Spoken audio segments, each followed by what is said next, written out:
Hello, કેમ છો બાળકો? મજામાં? સંસ્કૃતમાં આપણે આજે ધોરણ 9 પાઠ 18 અને એમાં ભાગ 2ની અંદર જોશું કે આગળ સિંહ છે અને શિયાળ છે એ બંનેનો સંવાદ શું છે. જ્યારે શિયાળ છે એ કટોકટીમાં ફસાઈ જાય છે, મુશ્કેલીમાં આવે છે, ત્યારે એમાંથી છે એ મુશ્કેલીમાંથી ઉગરવાનો ઉપાય શું શોધે છે. બરાબર, આગળ આપણે જોયું હતું પહેલા લેક્ચરની અંદર કે એમણે કીધું ગુફાને કે શું તને યાદ નથી, જ્યારે હું બહારથી આવું ત્યારે તું મને આવકારીશ, જો તું મને આવકાર નહીં આપે, સ્વાગત નહીં કરે તો હું બીજી ગુફામાં જતો રહીશ. ત્યાં સુધી આપણે વાત કરી હતી. હવે આ બધી વાતચીત કોણ સાંભળે છે? તો કે સિંહ સાંભળે છે. યથ એતત, અહીંયા સંધિ છૂટી પડશે, એતત વત્તા શ્રુત્વા, એતત શ્રુત્વા સિંહ અચિંતયત. હવે આ સાંભળીને સિંહ વિચારે છે. અચિંતયત વિચારવું, વિચાર કરે છે. નૂનમ, અહીંયા પણ સંધિ છૂટી પડશે. નૂનમ એશામ ગુહા સ્વામિનઃ સદા સમા આહ્વાનમ કરોતિ. ખરેખર આ ગુફા માલિકનું હંમેશા સ્વાગત કરે છે. આહ્વાન કરે છે એટલે બોલાવે છે કે સ્વાગત કરે છે. બરાબર, કે આ ગુફા છે હંમેશા માલિકને એને બોલાવે છે. એવું કોણ વિચારે છે? સિંહ વિચારે છે. અહીંયા કરોતિમાં ક્રુ ધાતુ આવશે, વર્તમાન કાળ, પરસ્મય પદ, અન્ય પુરુષ, એકવચનનું રૂપ છે. પરંતુ હવે શું વિચારે છે આગળ? પરંતુ મદ ભયાત ન કિંચિત વદતી, પરંતુ મારા ડરને કારણે કંઈ બોલતી નથી. મદ ભયાત એ પંચમી એકવચનનું રૂપ છે. વદતી છે એ કરોતોને મળતું રૂપ છે. એમાં ધાતુ છે એ ફક્ત અલગ નીકળશે, વધ પરસ્મય પદ, વર્તમાન કાળ, અન્ય પુરુષ અને એકવચનનું રૂપ છે. તદ અહમ, અહીંયા પણ સંધિ છૂટી પડશે.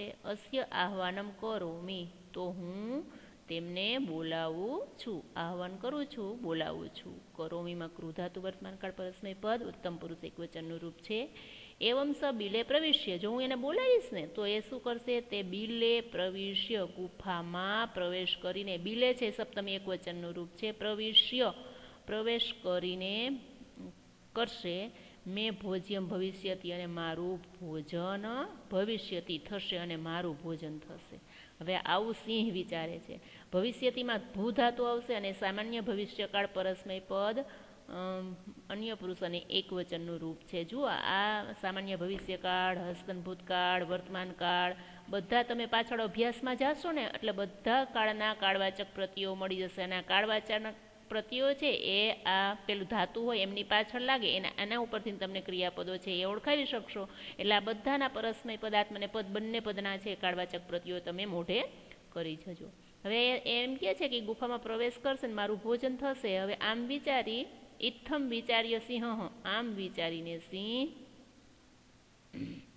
સહસા શૃગાલઃ આહ્વાનમ અકરોત, એકાએક શિયાળને મોટેથી બોલાવે છે. શું મોટેથી બોલાવે છે એટલે શું કરે છે? સિંહસ્ય ઉચ્ચ ગર્જનસ્ય પ્રતિધ્વનિના સા ગુહા ઉચ્ચૈ શૃગાલમ આહ્યત. પ્રતિધ્વનિ એટલે પડઘો, સિંહસ્ય એટલે સિંહના, ઉચ્ચ ગર્જનસ્ય એટલે ઊંચી ગર્જનાના, મોટેથી બોલાવે સિંહ એટલે એનો શું પડે? સામે પડઘો પડે. એટલે પડઘો પડે છે ને એટલે મોટેથી બોલાવે છે ગુફાને, એટલે ગુફામાં મોટેથી પડઘો પડે છે. આ પડઘાનો અવાજ છે એ ચારે બાજુ છે પ્રસરાઈ જાય છે.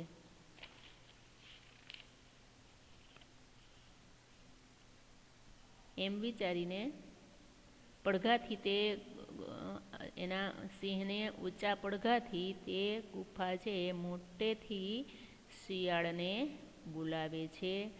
અને એનો અન્ય અપી પશવ, આનાથી બીજા પણ પશુ પક્ષીઓ ભયભીતા અભવત, ડરી ગયા કે ભયભીત થઈ ગયા.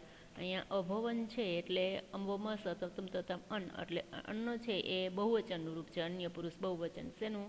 તો કે હસ્તન ભૂતકાળ પરસ્મય ધાતુ છે એ ભવ છે આવશે, ભવ ધાતુ, હસ્તન ભૂતકાળ પરસ્મય પદ, અન્ય પુરુષ અને બહુવચન. અહીંયા સંધિ છૂટી પડશે, અન્ય વત્તા અપી. આવી રીતે આમ જો, આમ વિચારીને સિંહ એકાએક શિયાળને બોલાવ્યો. સિંહની મોટી ગર્જનાના પડઘાથી તે ગુફાને ઉચ્ચે સાધે શિયાળ છે એ બોલાવા લાગી, અને આનાથી બીજા પશુઓ પણ ભયભીત થયા. શૃગાલઃ અપી શિયાળ પણ તતઃ દૂરમ પલાયનમ ઇમમ અપઠત ત્યાંથી દૂર નાસી જતા ઇમમ અપઠત આ બોલ્યું, નાસ્તા નાસ્તા આ બોલ્યું. શું બોલે છે? યનાગતમ યહ કુરુતે ન શોભતે, જે ન આવનારું કરે છે તે શોભે છે, અને જે આવનારું કરતો નથી તે શોષ્યતે, તે શોક કરે છે. ન કરોતિ અનાગતમ, જે આવનારું કરતો નથી તે શોક કરે છે. વને અત્ર, અહીં વનમાં, સંસ્થસ્ય રહેતા રહેતા, સમાગતા આવી, શું આવી? જરા એટલે વૃદ્ધાવસ્થા, વૃદ્ધાવસ્થા આવી ગઈ. બિલસ્ય વાણી ન કદાપી મેં શ્રુતા, દરની વાણી ક્યારેય મેં સાંભળી નથી. ફરીથી આનું ભાષાંતર કરશું. અનાગતમ યહ કુરુતે સ શોભતે, જે ન આવનારું, અગતમ ન આવનારું જે કરે છે તે શોભે છે, અને જે આગતમ આવનારું કરતો નથી તે શોક કરે છે. આવનારું કરતો નથી શોક કરે છે એટલે શું? કે જે આવે છે સામે સમસ્યા અને એનો ઉપાય શોધતો નથી તે શોક કરે છે. આ વનમાં રહેતા રહેતા મને વૃદ્ધાવસ્થા આવી ગઈ, દરની વાણી ક્યારેય મેં સાંભળી નથી. અને આવી રીતે શિયાળ છે એ પોતાનો જીવ છે એ બચાવે છે અને મુશ્કેલીનો સામનો છે એ કરે છે. આગળ આપણે હવે સ્વાધ્યાય પણ સાથે સાથે જોઈ લેશું. સ્વાધ્યાયની અંદર વિકલ્પેભ્ય સમુચિતમ ઉત્તરમ ચીનું તો કીદૃશ સિંહ વને ઇતઃ તતઃ ભ્રમિભ્રમત કરોતો તો ક્ષુધાર્થ ભૂખ્યો. શૃગાલસ્ય નામ કિમ આસીત, શૃગાલ એટલે શિયાળનું નામ શું હતું? તો દધીપૂછ હતા. મેં કીધું ને રેપ નથી આવતો, દધીપૂછ આવશે, બરાબર. શૃગાલસ્ય ગુહામ કહ પ્રવિષ્ટ હતો, સિંહ પ્રવિષ્ટ. એક વાક્યને સંસ્કૃત ભાષાયામ ઉત્તરત લિખત. સૂર્યાસ્ત સમયે સિંહ કિમ અપશ્યત, સૂર્યાસ્ત સમયે સિંહ એક્કા મહતી ગુહામ અપશ્યત. કિમની જગ્યાએ આવશે એક્કા મહતી ગુહામ. શૃગાલઃ કસ્ય પદ પદ્ધતિમ અપશ્યત, શૃગાલઃ કસ્યની જગ્યાએ આપણે જવાબ ગોઠવશું સિંહસ્ય પદ પદ્ધતિમ અપશ્યત. શૃગાલસ્ય વચનમ શ્રુત્વા સિંહ કિમ અકરોત, શૃગાલસ્ય વચનમ શ્રુત્વા સિંહ સહસા શૃગાલમ આહ્વાત, એકાએક શિયાળને બોલાવે છે, સહસા શૃગાલમ આહ્વ્યત. બિલસ્ય વાણી ન કદાપી મેં શ્રુતા ઇતિ વાક્ય કહ વદતી, કોણ બોલે છે? તો અહીંયા આવશે બિલસ્ય વાણી ન કદાપી મેં શ્રુતા વાક્ય શૃગાલહ વદતી. ઘટનાક્રમ અનુસાર ગોઠવો. જો ઘટનાક્રમ અનુસાર ગોઠવો એટલે શું? તો કે આપણે પેલા છે એ સિંહ છે ભૂખ્યો થાય છે પણ એ પોતાનો શિકાર ગોતે છે, સંત થતાં કંઈ મળતી નથી, પોતાનો શિકાર મળતો નથી એટલે ગુફામાં સંતાય છે આવે ને, ત્યાંથી આગળ કહાની આગળ ચાલુ વાર્તા, બરાબર. પહેલાં તો એ નથી આવતું કે પહેલાં શિયાળે કીધું આ વનમાં મને રહેતા ઘટપણ આવી ગયું, પછી સિંહે મોટી ગર્જના કરી, પછી પગલાંની છાપ જોઈ, એ અવળું કહેવાય. આપણે ક્રમશઃ છે એ જોવાનું છે, એને કહેવાય ઘટનાક્રમ. હવે ઘટનાક્રમ પ્રમાણે ગોઠવવાનું છે કીધેલું છે, એટલે આપણે ઘટનાક્રમ પ્રમાણે પેલું વાક્ય આવશે ક્ષુધાર્ત સિંહ, બીજું આવશે અતઃ, ત્રીજું આવશે ભોબિલ્લઃ ભોબિલ્લઃ, ચોથું આવશે યદિ ત્વામ મામ ન આહ્યસી, અને પાંચમું આવશે ઇત્થમ વિચાર્ય સિંહ સહસા શૃગાલઃ, અને છઠ્ઠું આવશે શૃગાલઃ અપી તતઃ દૂરમ પલાયનમ. આને કહેવાય ઘટનાક્રમ, બરાબર. હવે ત્યાર પછી આપણે કૃદંતના પ્રકાર જોશું. તો દ્રષ્ટવા, બરાબર, સંબંધત્વા એટલે સંબંધક ભૂત કૃદંત આવશે, ત્વા પ્રત્યે ભૂતવા એ પણ સંબંધક ભૂત કૃદંત આવશે. પછી ય પ્રત્યય વાળું વિચિંત્ય અને પ્રવિશ્ય એ પણ સંબંધક ભૂત કૃદંત આવશે. આપણે આગળ જોઈ ગયા છીએ કે ક્યારે ક્યારે છે એ પ્રત્યય કોને લાગે. પછી કરતુમ, તુમ માત્ર એક જ કૃદંતને એક જ પ્રત્યય છે. આપણે સંબંધક ભૂત કૃદંતમાં ત્વા અને ય પ્રત્યય જોયું, બે પ્રત્યય છે, પણ આને એક જ પ્રત્યય, અને એ એક જ પ્રત્યય વાળું છે હેત્વર્થ કૃદંત, બરાબર. હવે સ્મનો પ્રયોગ, પહેલાં જ વાક્યની અંદર મેં તમને સ્મનો પ્રયોગ કરાવ્યો હતો, અને આખી વ્યાખ્યા છે એ હું તમને બોલી ગઈ હતી, એ તમારે યાદ રાખવાની હતી, બરાબર. યાદ કરો છો એને શું હતું? તો કે જ્યારે પણ આને ક્રિયા પરિવર્તન કરવાનું છે સ્મનો પ્રયોગ કરીને, પણ જ્યારે પણ જો આ અચિંતયત છે એ હસ્તન ભૂતકાળ થાય, બરાબર. એટલે ભૂતકાળ છે એ ભૂતકાળનો જ અર્થ બતાવે, પણ આપણે વર્તમાન કાળ સાથે સ્મ મૂકીએ ને એટલે ભૂતકાળનો અર્થ છે એ બતાવે છે. એટલે અહીંયા આપણે વર્તમાન કાળનું વાક્ય, એટલે કે આ વાક્ય નહીં પણ આ ક્રિયાપદ બદલાવી અને પાછળ સ્મ છે એ મૂકવાનું છે.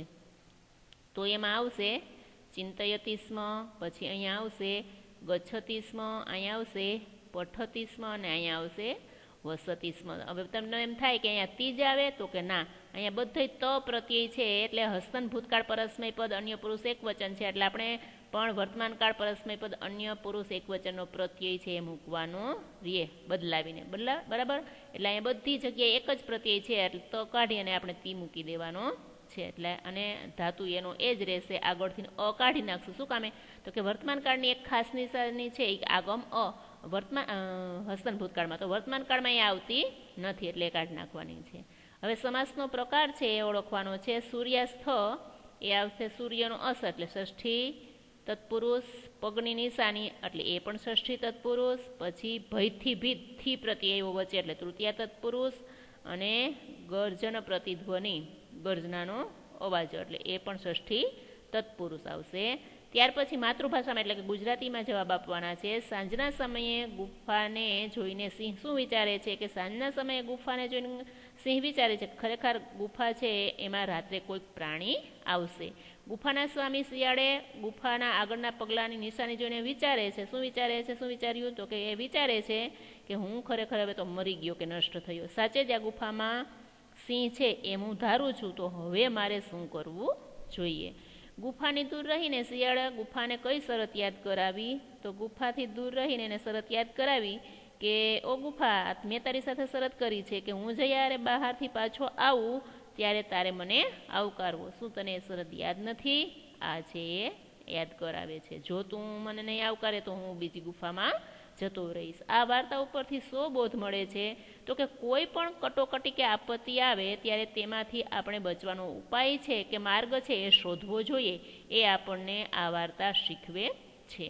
શિયાળે જતાં જતાં શું કહ્યું? તો કે શિયાળે જતાં જતાં કહ્યું કે ન આવનારું કરે છે તે શોભે છે ને એને, અને જે આવનારું કરતો નથી તે શોક કરે છે. અહીં વનમાં રહેતા રહેતા મને વૃદ્ધાવસ્થા આવી ગઈ, પણ ક્યારેય પણ મેં ગુફાની વાણી સાંભળી નથી. માતૃભાષામાં અનુવાદમ લિખત, માતૃભાષામાં અનુવાદ કરો. અતઃ અત્રેવ નિગઢો ભૂતવા તિષ્ઠામિ, તો હું અહીં સંતાઈને રહું છું કે ઊભો રહું છું. નૂનમ અસ્મિન બિલે સિંહ ઇતિ તર્કયામિ, ખરેખર આ ગુફામાં સિંહ છે એવું હું તર્ક કરું છું કે માનું છું. યદિ ત્વમ મામ ન આવ્યસી, જો તું મને નહીં બોલાવે, તર્હિ તો અહમ દ્વિતીયમ બિલમ યાસ્યામિ, હું બીજી ગુફામાં જતો રહીશ. એવમ સહ બિલે પ્રવિશ્ય, આમ તે ગુફામાં પ્રવેશ કરીને મેં ભોજ્યમ ભવિષ્યતિ, તે મારું ભોજન થશે. અનેન અન્ય અપી પશવ ભયભીતા ભવન, જેનાથી બીજા પશુ પક્ષીઓ પણ ડરી ગયા કે ભયભીત થઈ ગયા.